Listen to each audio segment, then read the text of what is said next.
આપણીમાં હવે વાત કરીશું મહારાષ્ટ્રની રાજનીતિની કે જ્યાં મહાયુતિની થઈ છે મહાજીત।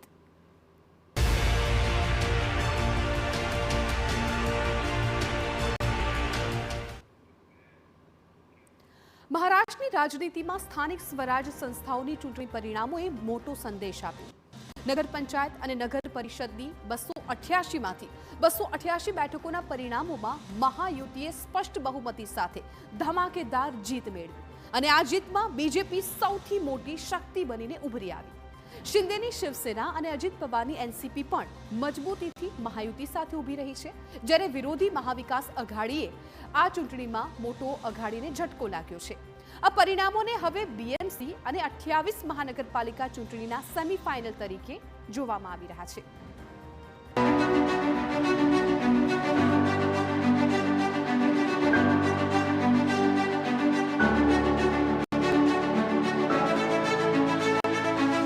સ્થાનિક જીત મોટા સંકેત। મહારાષ્ટ્રની જનતાનો વિકાસ નેપોટ। બીજેપી આગળ, બીએમસીની તૈયારી। ડબલ એન્જિન પર ફરી વિશ્વાસ। મુંબઈની લડાઈ પહેલા મહાયુતિ મજબૂત।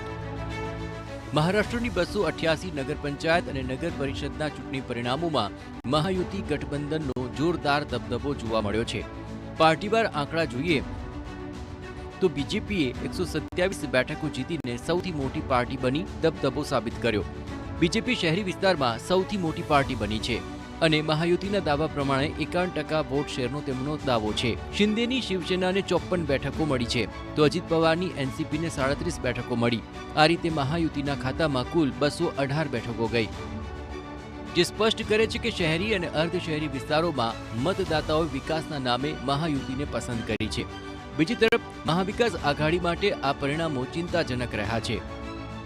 કોંગ્રેસને માત્ર 31 બેઠકો મળી તો ઉદ્ધવ ઠાકરે જૂથની શિવસેનાને પણ 9 બેઠકોથી સંતોષ માનવો પડ્યો। શરદ પવાર જૂથની એનસીપીને માત્ર 7 જ બેઠકો મળી। કુલ મળીને મહાવિકાસ આઘાડીને ફક્ત 47 બેઠકોથી સંતોષ માનવો પડ્યો। 23 બેઠકો પર અન્ય પક્ષો અને અપક્ષ ઉમેદવારો જીત્યા છે। આ પરિણામો બતાવે છે કે મહાયુતિનું સંગઠન ગ્રાઉન્ડ સ્તરે વધુ મજબૂત બન્યું છે અને ખાસ કરીને બીજેપીનો શહેરી મતબેંક ફરી એકવાર એકજૂટ થયો છે। વળી મહારાષ્ટ્રની જનતાએ દેવેન્દ્ર ફડણવીસના નેતૃત્વ પર પણ પસંદગીની મોહર લગાવી દીધી છે। इसी के साथ मुख्यमंत्री देवेंद्र फडणवीस जी का भी अभिनंदन करता हूँ।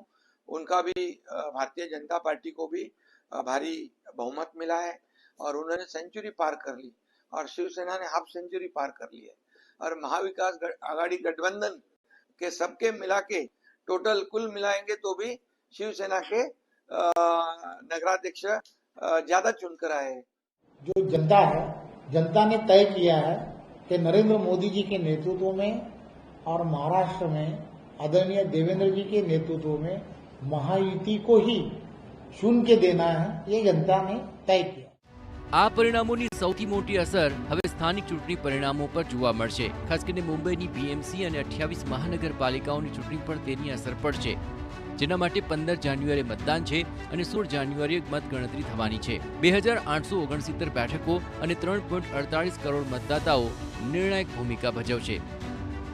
સ્થાનિક ચૂંટણીના આ પરિણામોએ સ્પષ્ટ સંકેત આપી દીધો છે કે મહાયુતિ આત્મવિશ્વાસથી બીએમસીના મેદાનમાં ઉતરશે, જ્યારે કે મહાવિકાસ આઘાડી માટે આ ચૂંટણી કરો કે મરો જેવી સ્થિતિ બની શકે છે। હાલ રાજ્યની રાજનીતિમાં મહાયુતિ આગળ છે અને બીજેપી ડ્રાઈવર સીટ પર છે। હવે બધાની નજર 15મી જાન્યુઆરી પર છે, જ્યાંથી નક્કી થશે કે આ જીત બીએમસી સુધી પહોંચી શકે છે કે નહીં। Special report, TV9।